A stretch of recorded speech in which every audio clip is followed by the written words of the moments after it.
many people, if you talk about green jobs, what they think of is the technology, whether it's wind turbines, solar panels, or else it will be something like recycling and overflowing recycling boxes. But there's a wider element to green jobs. It's not just about the technology, it's about a reduced impact on the environment, it's about good working conditions, and also about being able to earn a decent income. What we're going to look at in this short film is 3 London businesses. We're in Acorn House, which is a restaurant in King's Cross. So we're about a 500-metre walk from King's Cross station. So what makes Acorn House different then to most other restaurants in London? I think importantly, on one level, it's not different at all. Because fundamentally what Acorn House is a restaurant. So it wants to serve the best food that it can, you know, with some excellence. What makes it equally fundamentally different is that food's served in a context where our sustainable, eco-ethical, whatever you want to call it, context is actually very strong and drives the restaurant and drives who we are and how we behave. And what sort of challenges have you found in actually trying to operate? Well, we're developing a business plan at the moment for a green laundry, because what we do is we generate lots of linen. You know, lots of this stuff gets very dirty. And we've discovered 2 companies who've kind of stitched up hotel and restaurant industries in England, and in London particularly. And we found a chemical engineer who can do 15 cubic litres of water for a cycle, not 36. As long as we don't get turmeric on this, he doesn't have to use bleach. You know, there's a whole series of learning that you get out of this. And what we've done is we've contacted lots of people in the restaurant industry that we know and have said, if we open a green laundry, would you use it? And their immediate response is, you know what, if it's not any more expensive and it comes back white and we get green credentials, we'll use it tomorrow. Fantastic.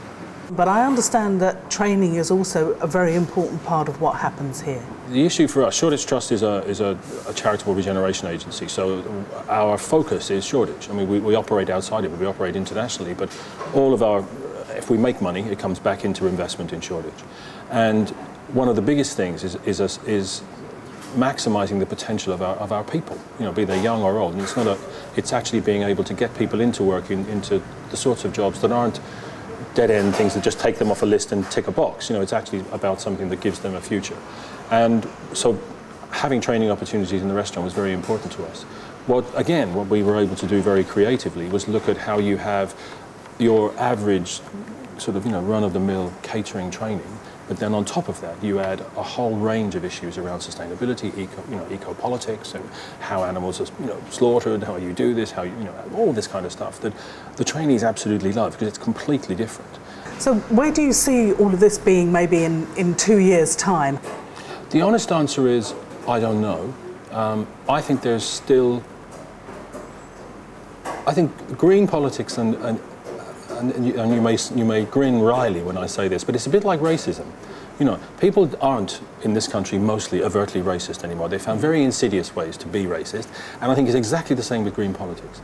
People used to poo-poo it as a bunch of lunatics sitting on the fringe. Now they realise it's quite serious, so they'll be very serious to your face, but they'll find very insidious ways of still saying, actually, you're a bit weird, aren't you? You know, you're doing this because you're not quite mainstream, you're not quite compliant with your medication. You know, and my view is, I have no idea where it's going to be in 2 years' time, but what we will keep doing is chipping away, doing what we do, and building a head of steam in our own community, which evidence is there that this can be done in other communities.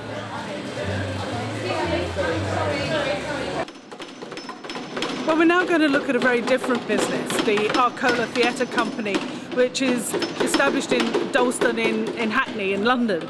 And theatre, of course, has always been a form of social commentary. It's seen as a way sometimes to change culture. Well, one of the things that's different about Arcola is it's not just looking at the content of its plays, it's also looking at the way in which its whole company is run to really try and become a carbon neutral company. And Arcola it's an off-West End theatre, which means the quality of art is pretty good, which is in fact probably the thing I'm least involved in. What I work a lot on is our environmental sustainability policy and our community engagement, so youth and community programme.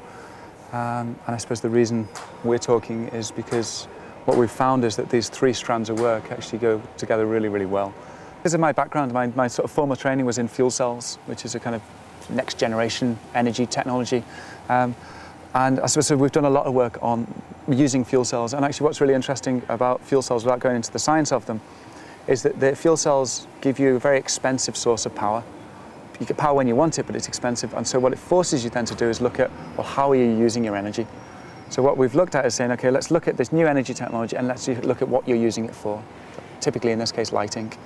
So our first product, which we launched just a few weeks ago, in fact, is called Highlight, which is a hydrogen fuel cell generator that we then package with some really low energy lighting. We're targeting sort of live events, festival type applications, where very often you'll have people running an old dirty diesel generator, usually way oversized, powering some really those horrible tungsten garage floodlights that burn really hot, about 500 watts for no good reason. And so targeting applications where you can take that kind of stuff and say, okay, you don't need a generator that big. Running generators at part load, incredibly inefficient. You might as well just pour diesel on the ground. So let's get rid of the generator. And then also at the same time, then let's tackle the lighting and say you can take a 500 watt floodlight and replace it with a 12 watt floodlight. You're just moving into a new space, which has got a lot of work going on at the moment with volunteers and yourself, your own expertise. What are you trying to achieve in this new amazing space? It's a good question. Where our colour is at the moment, we've been for the last 10 years, we're losing that space. So what we've got at the moment is we're very happy that we have UBS, Union Bank of Switzerland, have sent us 65 graduates today, who we have at the moment in Colourworks, painting, ripping out old walls, taking out broken glass. But I mean, the area of London that you're working in is a really diverse area, which also has quite a lot of poverty as well as people, you know, who are relatively well off. How do you find it works across, you know, the work that you're doing here, the sustainability side of it works across all those dimensions, or are there people who are still excluded? If you do something and you do it well and you become high profile, you will attract the more aware people, and you'll start to pull people further afield, and typically you'll move up through the SES groups. So in running the theatre, it's about having a volunteer programme, to then setting up sort of trainee apprenticeship programmes.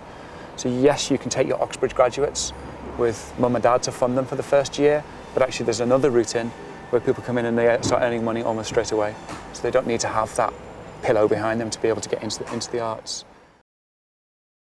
Well, we're here at Calvert's, which is a business which has now been running well over 30 years. It has a history as a workers' cooperative, but also is a business that has made a transition on the environmental side, as well as looking at the issues around working conditions.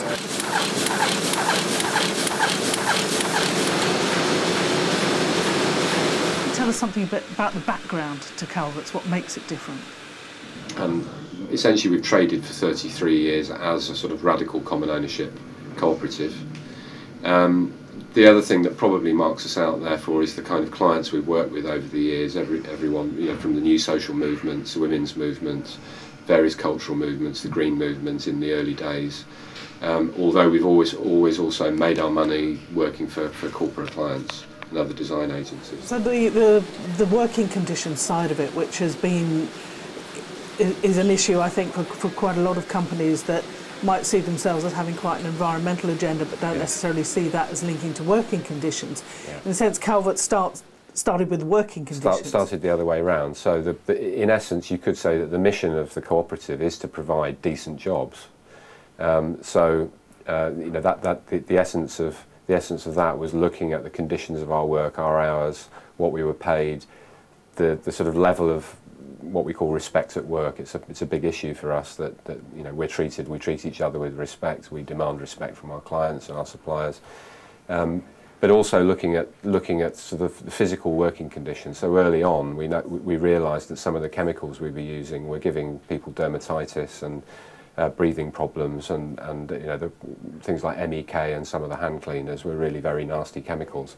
So as an aspect of having control over our own working conditions, we were able to start trying to find alternatives to these chemicals. Were there any other triggers as well that helped make the company more environmentally conscious? In terms of the things that we purchase, the things that we buy, our materials, our papers, our inks, we do use some of the labelling schemes. We've found the Forestry Stewardship Council certification chain of custody scheme to be very useful for trying to improve the environmental quality of the virgin fibre paper that we use. So yes, we do rely on the certification scheme, but we also have always relied on common sense. So where do you see the business being in the next, I don't know, 2 to 5 years? So we will probably still be doing printing, but we'll be doing much shorter run work. We'll be doing maybe 10, 20, 300 copies rather than 5, 10, 15,000 copies. It'll be much higher quality, it'll become a much higher value product, and we'll be working much more widely as designers and consultants with our clients to look at those issues. One of the things that people talk about green jobs is the new technology coming through. How much do you think that new technology will be a driver in change? There are always people looking to create a technological edge to create greater efficiencies and greater productivity so that you can get advantage in the marketplace, so you can produce more and more stuff. There is this beast in the belly of business which makes it want to grow all the time, and we're not immune from that because we have to, to survive and have decent working conditions and pay our way, and we have to compete. And that means we have to invest, and that means we're caught up in this cycle of more all the time. And it's a very difficult thing to break out of. We can't do it as a single company. I think we need a wider evaluation of the idea that growth cannot go on in the way it has done. I mean, it just can't. Growth as we think of it is unsustainable, full stop. And business is the biggest driver of that thing. So. There are big questions for us as a business, but they're not necessarily questions that we can answer on our own. The 3 London businesses we've been looking at are all pretty typical businesses that you could find in any large city. But what makes them special is that they're trying to have a more ethical dimension, looking to be sustainable businesses.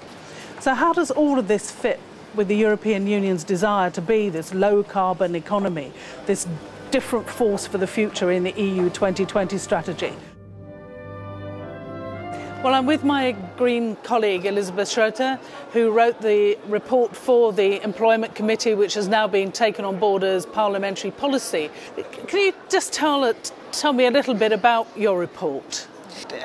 We overcome one failure of the Commission. The Commission speaks one time about sustainable development, sustainable strategy, and one time about employment. And we combine this both. So what would you say the key message of your report is? We in particular show the huge job potential on this, and we described in this report also the possibilities how to use this job potential and what are the measures. What do you think that governments can be doing, particularly at the European level? What can we be doing at the European level? The Commission should push the member state, should set up frameworks, also legal frameworks, should concentrate the financial instruments on the purpose, on economic transformation, including job creation. Well, I'm joined now by Commissioner Andor, who's the Commissioner for Employment and Social Affairs. So we're just going to discuss a little bit about, where does the European Union fit in this? How is the policy development going to help those companies that we're seeing at the grassroots to really develop? And so how do you think that the new sort of Europe 2020 strategy sort of carries the ideas of a sustainable economy forward? Out of the 3 key objectives of the Europe 2020 strategy, which was approved this year, we have one for smart growth, one for sustainable growth, and one for inclusive growth. And green jobs, they represent the overlap between the sustainability and the job creation objectives. What do you think the Commission's role is then in sort of pushing this sustainable economy? First of all, the Commission brings the Member States to the commitment to really shift and meet the ambition that has been expressed. And of course Parliament did its own report sort of around the sort of green jobs dimension with my colleague Elisabeth Schroeter. So is that also going to be feeding into the Commission's considerations? Absolutely. I think one of the key messages of the report by Elisabeth Schroeter was that green jobs should be found everywhere, in every profession, in every sector. How much of a challenge do you think that is, sort of mainstreaming this more sort of resource efficient? It needs assistance in order to identify what needs to be done in certain professions and also support financially the training efforts. That's why within the European Social Fund, for which I'm responsible in the Commission, we will introduce a green jobs objective. It still needs to be defined how exactly it would be done, but it's a clear objective for us to use the European Social Fund to help this shift for the working people in Europe. Because the net effect on jobs is probably positive. There's sometimes fear, which I hear about, that the restructuring of the economy towards the green objectives would mean losing jobs. In my view, it would help to create a lot of jobs, low-skilled, unskilled, but high-skilled as well, in all segments of the labour market. And based on the Stern report, which I think was a milestone, we can be confident that the net effect on jobs would be positive. Europe needs to create jobs while at the same time reducing our environmental impact. Elizabeth Schroeder's report and the 3 businesses that we've seen, very different businesses that we've seen in London, show us how we can do that. And the Commission now as well needs to be investing in training and really pushing member states to step up to the mark so that they are making these changes as well. Because now more than ever we need smart, inclusive and sustainable businesses that create jobs so that everyone feels that their work is worthwhile and really contributes to a better world. Every job, a green job.